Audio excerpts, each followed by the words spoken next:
Bonjour et bienvenue sur LCDH, notre chaîne YouTube d'information dédiée au Covid et assimilé. Nous sommes revenus prêts à vous informer sur tout ce qui se passe dans le monde du Covid.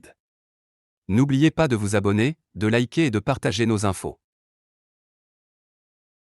On enchaîne avec vous, Martin. Alors, vous vouliez revenir sur le masque à l'école, le masque sous le nez, le plus souvent, pour ceux qui ont des enfants, aussi bien dans les classes qu'en cours de récré.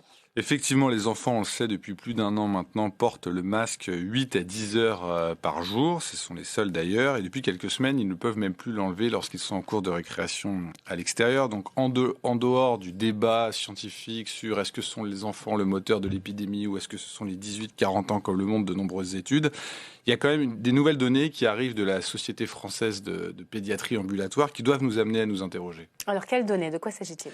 Et donc cette société savante a interrogé 3000 patients, essentiellement des mères à plus de 90%, qui ont répondu à un questionnaire sur le port du masque de leurs enfants. En parallèle, il y a 650 pédiatres qui ont été interrogés sur la place que ce port du masque prolongé chez les enfants avait dans leur consultation en ville. Et alors, que montrent les résultats? Alors, c'est des résultats assez surprenants. 93% des parents disent faire porter le masque à leurs enfants uniquement parce qu'ils y sont obligés, mais ils sont opposés sur le fond. On a 83% des parents qui rapportent des symptômes physiques liés au port prolongé du masque chez leurs enfants, de type mal de tête, disent-ils, troubles respiratoires, simple buée sur les lunettes mais qui fait qu'on ne voit plus le tableau, troubles dermatologiques et des difficultés pour parler. Puis 2/3 des parents rapportent que leurs enfants ont développé des troubles de comportement, que ce soit des troubles du sommeil, de l'alimentation ou des perturbations de l'humeur. Ces chiffres évidemment donnent le vertige. Alors ça, c'est pour les parents.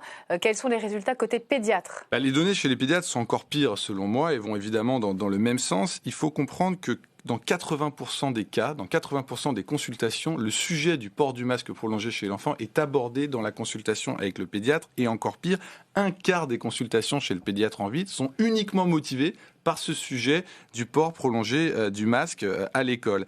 Et dans 1/3 des cas, les parents demandent au pédiatre une attestation de dispensation du port du masque. Oui. À l'école, c'est pour vous dire la place que ce port du masque a occupé dans les consultations. Est-ce que tous ces résultats ont une chance d'être entendus au plus haut niveau ? Moi, quand je lis ces résultats, je me dis qu'en urgence, on aurait dû arrêter tout de suite le port du masque dans la récréation. À la lecture de cette étude, on doit obligatoirement faire ça. Et on doit même aller plus loin, c'est discuter très très rapidement d'arrêter le port du masque à l'école, qu'on voit les conséquences, surtout dans un contexte d'épidémie en forte décroissance.